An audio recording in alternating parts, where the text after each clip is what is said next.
Salam alaikum wa rahmatullah, c'est Adam de Ruqya France. Marhaba bikum, bienvenue. Dans cette vidéo, c'est pour répondre aux questions des gens qui posent quelques questions. Donc à chaque fois, je vais mettre une vidéo pour répondre à 10 questions, 15 questions, Inch'Allah, à chaque fois. Donc là, parmi les questions que j'ai, la première question. Il y a quelqu'un qui a demandé sur Sayyidina al-Khidr. Al-Khidr, c'est celui qui est mentionné dans Surat la caverne, Al-Kahf, Surat Al-Kahf, que Sayyidina Moussa alayhi salam, il est allé le rencontrer pour apprendre de ces sciences divines que le prophète Moses n'a pas. Donc il veut les connaître mieux, il a été envoyé pour Sayyidina al-Khidr. Il a dit, salam alaikum cheikh, est-ce que Al-Khidr c'est un imam? Il vit jusqu'au jour de jugement. Il connaît des gens en ce moment. Oui, Sayyidina Al-Khidr alayhi salam, il s'appelle Abu al-Abbas Al-Khidr. Et subhanallah, Allah il a donné la longue vie. Il vit jusqu'à la fin du temps, jusqu'à Yawm al-Qiyamah. Sur terre. Allah il a donné subhanallah l'éternité dans cette dunya.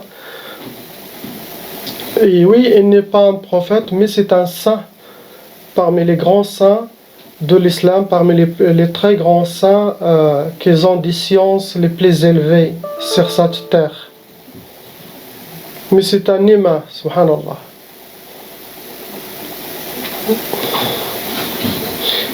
Est-ce qu'il connaît des gens en ce moment? Ce n'est pas tous qui connaissent Sayyidina Al-Khidr alayhi salam, mais Sayyidina Al-Khidr, il apparaît et il connaît d'aller visiter tous les gens qui ont atteint une station très élevée de l'iman et de l'ihsan, surtout les saints Awliya Allah dans sa terre. Si vous allez chez Awliya Allah, les gens, les vrais saints, ils peuvent vous dire oui, Sayyidina Al-Khidr, il est venu plusieurs fois ou ça. Et vraiment, Allah est témoin, j'étais dans une place où Sayyidina Al-Khidr alayhi salam, il est venu toujours les tarawih pendant Ramadan. Et pendant les tarawih, on se salue les mains de ces gens qui sont venus. J'espère que j'étais parmi les chanceux qui ont salué Sayyidina Al-Khidr alayhi salam pendant tout ce mois. Et forte possibilité, oui, alhamdulillah. La deuxième question.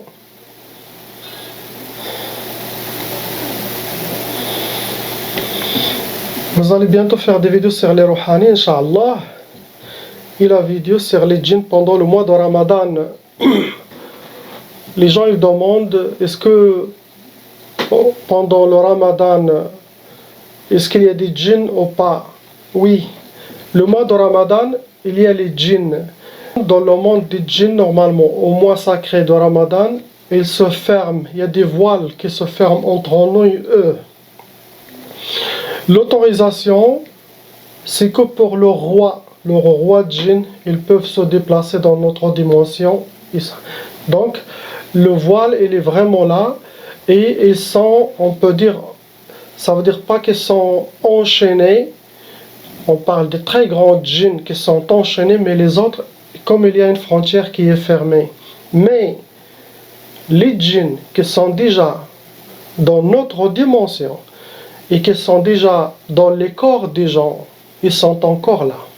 C'est pour ça pendant le Ramadan, même pendant la Ruqya, on voit les djinns qui réagissent, les gens qui parlent, et c'est des vrais djinns qui parlent. Vous voyez, donc il faut comprendre, le monde des djinns pendant le mois de Ramadan, c'est fermé. L'autorisation c'est pour leurs grands rois, ils peuvent venir traverser. Les grands rois ils ne possèdent pas les corps, ils n'ont rien à voir avec les possessions. Ils ont des autres choses à faire, alhamdulillah. Mais les djinns qui sont déjà dans notre dimension, qui sont déjà dans les corps, et qui sont envoyés par la sorcellerie, les djinns, ils continuent encore à travailler, malheureusement.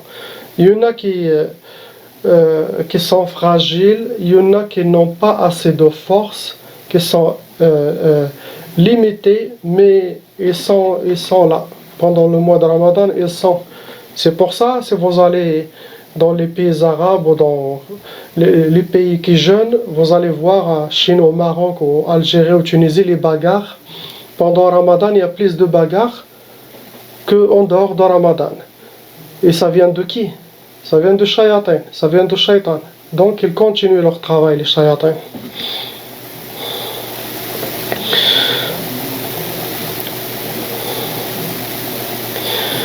Il dit, je vous demande comment faire pour expulser le sihr mangé au but sans ruqya direct. Les gens ils se posent la question.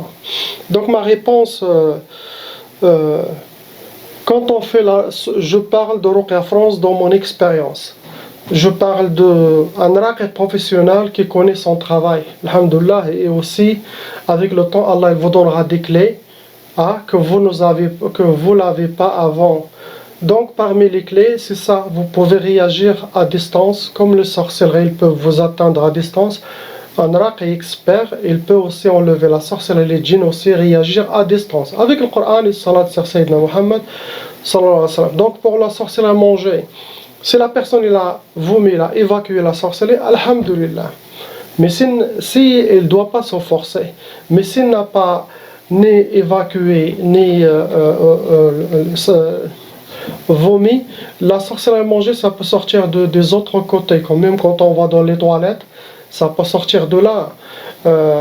Sinon, pendant mes ruqya à distance, je tue avec la grâce d'Allah l'âme de cette sorcellerie, car elle est vivante. La sorcellerie, elle est vivante. Donc cette âme satanique, cette énergie satanique, avec la grâce d'Allah, je peux la tuer à distance. Donc c'est pour ça, je peux enlever la sorcellerie, manger à distance ou sur place. Pour moi c'est pareil, alhamdulillah. Djinn et des autres créatures, chaque chose qui vient d'une autre dimension.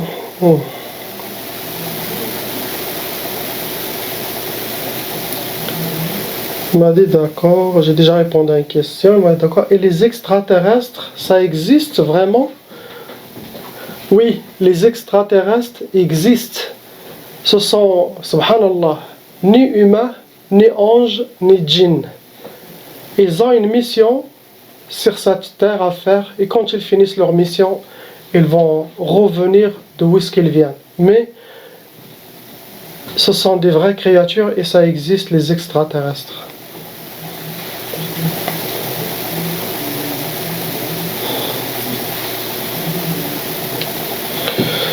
Je vous propose...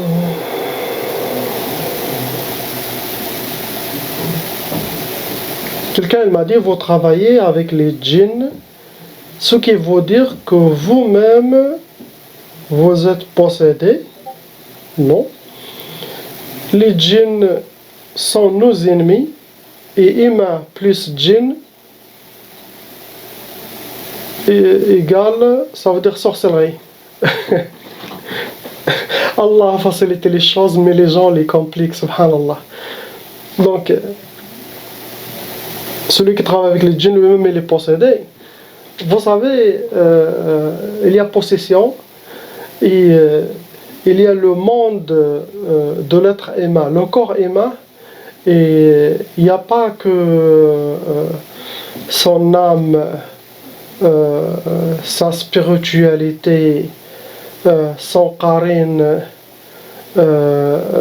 ses corps visibles et invisibles. Il y a plusieurs couches dans le corps humain et monde. Quand vous travaillez avec les djinns, oui, ils sont dans votre monde, mais eux-mêmes, ils n'appellent pas ça une possession. Ils sont dans votre monde, dans votre vie. Ils vous accompagnent, oui, ils vous accompagnent. Mais ça n'a rien à voir avec la possession que vous connaissez. Vous êtes possédé ou... Non, ça n'a rien à voir. Après, les djinns plus humains, ça veut dire sorcellerie. Non, ça c'est... Je ne sais pas qui vous a dit ça. Mais les gens, toujours quand ils entendent djinn, ils disent, ah, lui il est possédé, il est plein de, je sais pas quoi, de djinn, et ça veut dire sorcellerie. J'arrive pas vraiment à comprendre ce que vous voulez dire. Mais en tout cas, ce n'est pas ça. Ce n'est pas ce que vous croyez, et je ne suis pas celui que vous croyez. Tout simplement. Ici, salam alaikum Cheikh Adam, wa alaikum salam. J'ai une question sur les rêves. Certains gens ont conscience qu'ils rêvent, qu'ils sentent leur esprit partir dans le monde des rêves. Déjà, mashallah, vous connaissez déjà dans le monde des rêves. Car c'est vrai, quand on rêve, on est dans une dimension réelle. Ce qu'on fait dans le rêve, c'est vrai. Ça se passe dans une dimension, dans un autre monde. Il y avait même des gens très avancés, qui ont des gens spirituels. Et ils ont leurs disciples. Donc quand un disciple, il fait quelque chose dans le rêve, le cheikh, il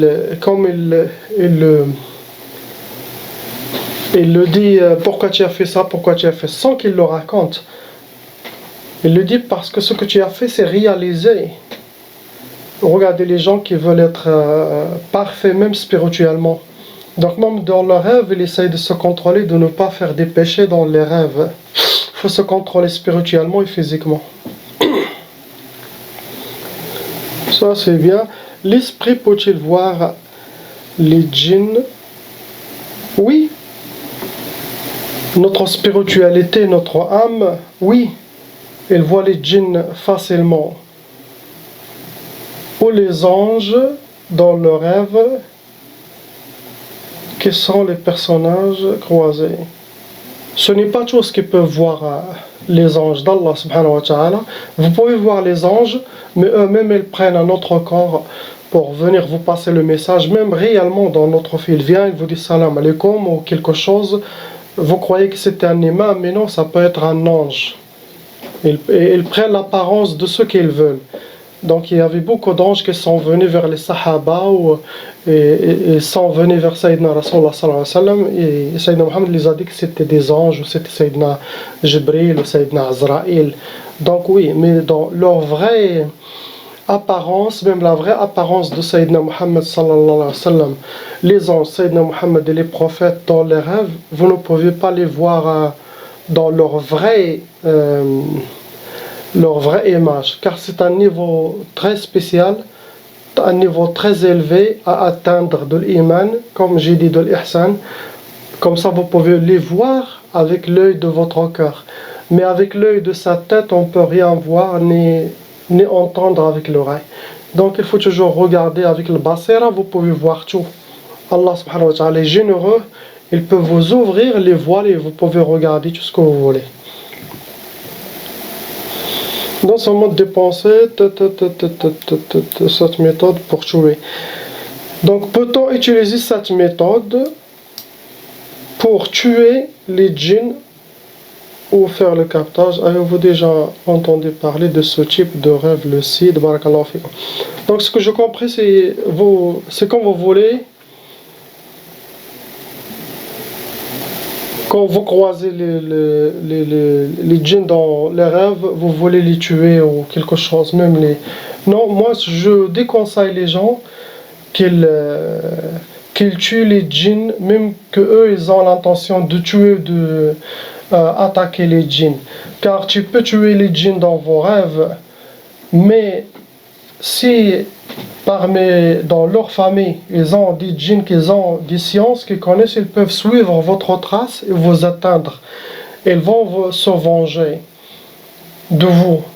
Donc je ne donne pas cette permission et je déconseille les gens de tuer les djinns dans les rêves, car la majorité, je vous dis la majorité, ils auront des vengeances par leur famille.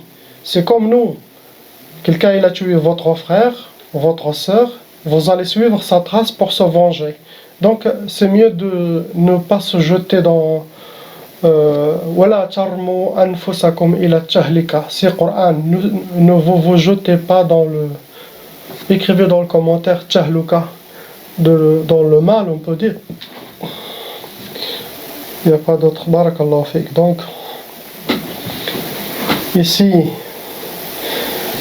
est-ce qu'on peut faire un ruqya sans mettre au Coran une personne? Oui. Oui, la ruqya, ça veut dire la ruqya à distance ici. Oui, vous pouvez faire la ruqya à distance avec l'accord ou sans l'accord du patient. Car la ruqya, c'est pour le purifier, pour enlever le mal qui est là. Donc, vous n'avez pas besoin de son accord. S'il donne l'accord, alhamdoulilah, c'est bien, mais s'il ne donne pas l'accord, c'est mieux de enlever leur mal à distance sans qu'ils le sachent. Car je ne sais pas si mes deux frères seront d'accord. Ok. Après, il a dit, si vous intervenez sur moi pour la taba, est-ce que cela aura un effet sur les autres membres de ma famille? Non. Quand il y a de la taba, la sorcellerie est transmise par les parents vers 3-4 frères ou sœurs. Celui parmi eux qui fait la ruqya, sa taba sera enlevée. Donc lui, sa descendance, il va pas transmettre la sorcellerie à ses enfants. Mais les autres membres aussi doivent faire la ruqya pour enlever cette malédiction. Ça veut dire pas un seul il fait la ruqya, c'est bon, il a enlevé la sorcellerie, transmis la malédiction satanique pour toutes ses familles. Non. Chacun doit faire ruqya de son côté, Inch'Allah. Après, qu'est-ce qu'il a dit? Est-ce qu'on peut lire Surat Ayat al-Kursi lorsqu'on est indisposé? Oui, quand on est indisposé, vous pouvez lire le Coran, vous pouvez faire le dhikr d'Allah subhanahu wa ta'ala. Ce qui n'est pas autorisé, c'est d'aller à la mosquée, c'est de prendre ce Coran dans la main et tout ça. Non, mais vous pouvez lire, vous mémorisez Ayat al-Kursi. Le dhikr d'Allah, c'est avec ablution ou sans ablution. Lire le Coran, c'est dhikr, c'est méditation. Donc si vous avez le wudu, alhamdulillah, mais si vous n'avez pas le wudu, continuez. Toujours. Le dhikr d'Allah, il faut toujours garder, car Allah subhanahu wa ta'ala, il n'aime pas la respiration, ce qui sort, une respiration morte. Il aime les respirations vivantes. Et la respiration vivante, quand vous faites le dhikr d'Allah subhanahu wa ta'ala, Allah crée des anges qui répètent votre dhikr jusqu'à la fin des temps pour vous. Et ça revient pour vous. Donc, avec wudu, toujours, on marche dans la rue, la ilaha illallah, la ilaha illallah, la ilaha illallah, la ilaha illallah, la ilaha. Comme ça, si on a une faim subitement, on monte chez Allah avec la dernière mot qui est sortie de chez nous, dhikr d'Allah au Coran, au salat sur Sayyidina Muhammad sallallahu alayhi wa sallam. Donc, si vous pouvez 24 heures sur 24 heures dhikr au Coran, alhamdulillah, c'est mieux. Ok, on va voir. Quelqu'un qui m'a posé la question, je ne sais pas pourquoi, de toute mon enfance, il a eu le somnambulisme, on peut dire. Il ne sait pas c'est quoi expliquer ça. Donc, l'explication des somnambules, le somnambulisme, on peut dire comme ça, ce sont des jeunes djinns qui viennent posséder les corps des humains pour jouer. Ils les amènent là. Ce sont des jeunes djinns.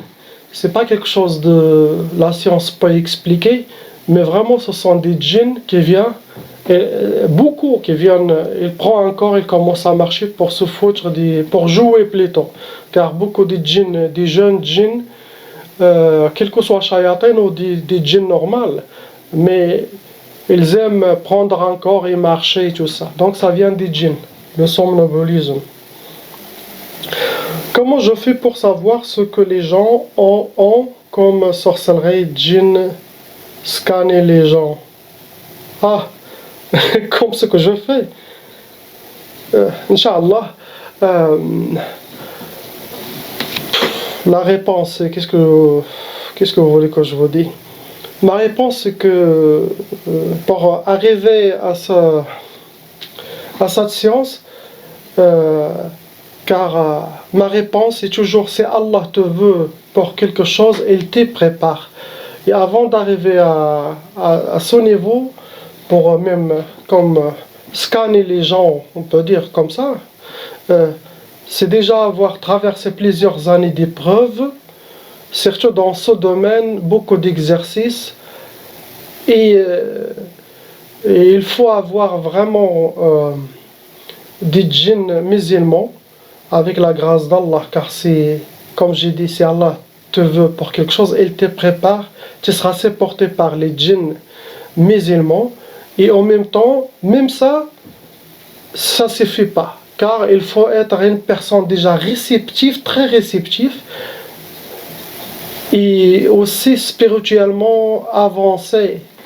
Déjà vous avez eu, et aussi avoir les clés d'Allah subhanahu wa ta'ala qui vous donne pour comme une baraka pour aider plus les gens ou la umma dans le halal.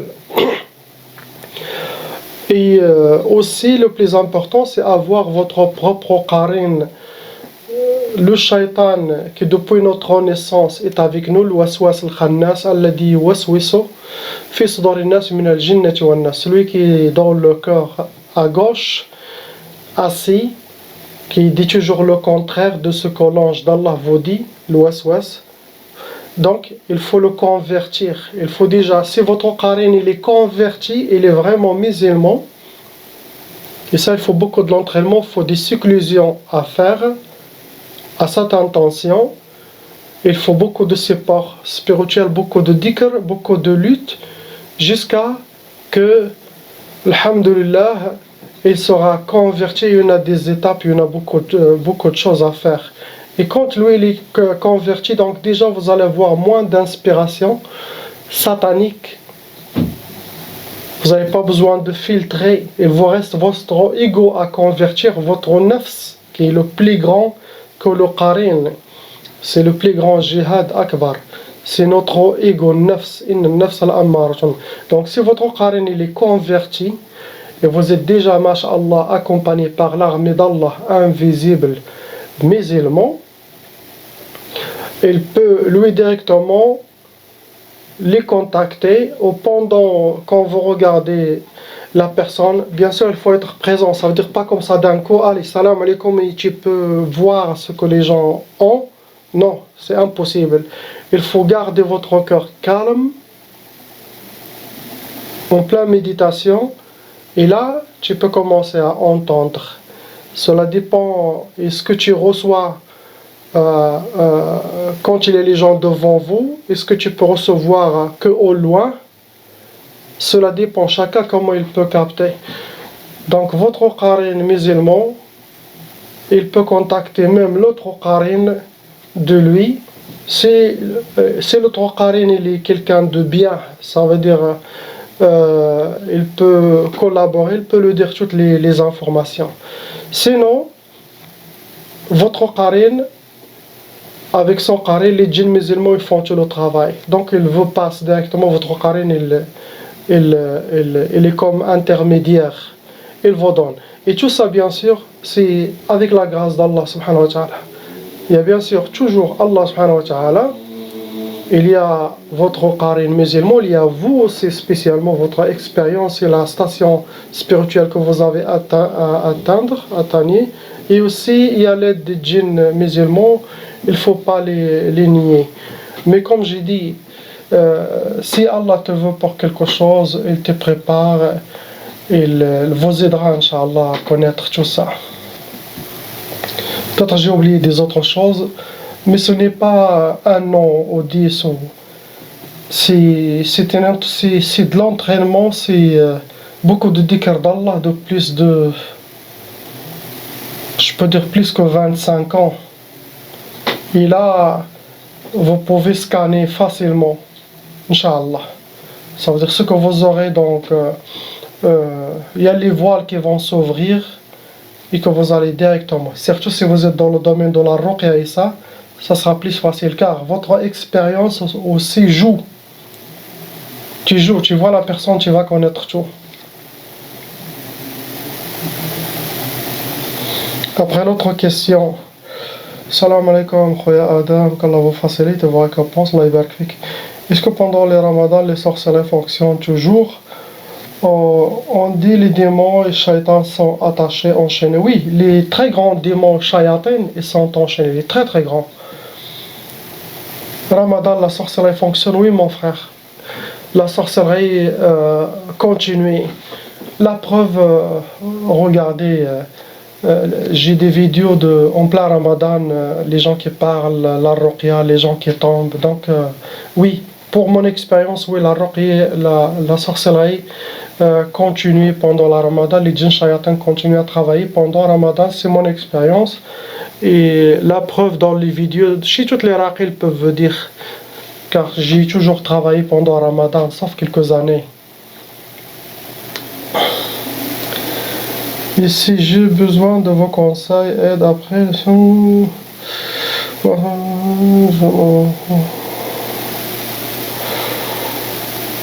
Ah mais je sais pas. Est-ce qu'il y a encore?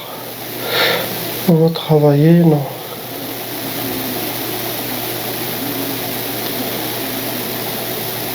Les hijabat, quelqu'un demande est-ce que les talismans, les gris-gris, les hijabat, tout ce qui est écrit, papier et porté avec soi, est-ce que ce sont haram?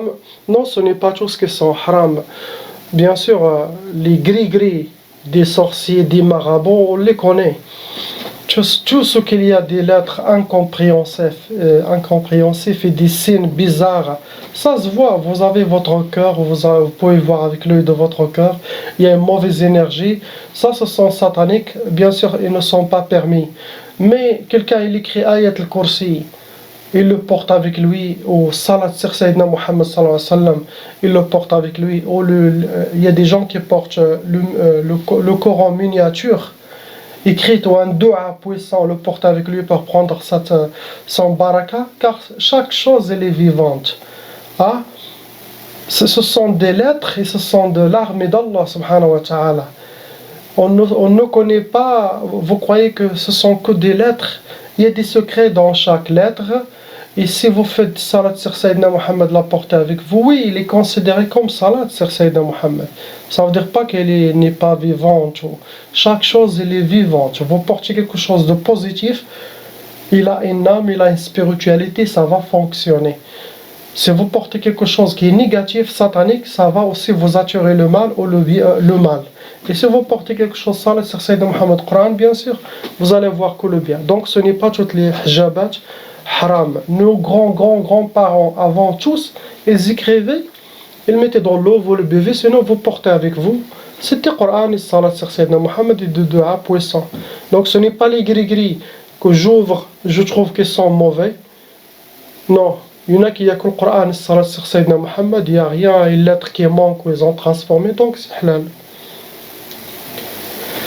Les djinns et les autres créatures, chaque chose... Oui. Quelqu'un m'a demandé c'est quoi quand on fait des fois les photos, on voit comme des orbes, trucs blanches, les orbes. Et là, c'est quoi ça? Qui se déplace, même dans la vidéo, se déplace.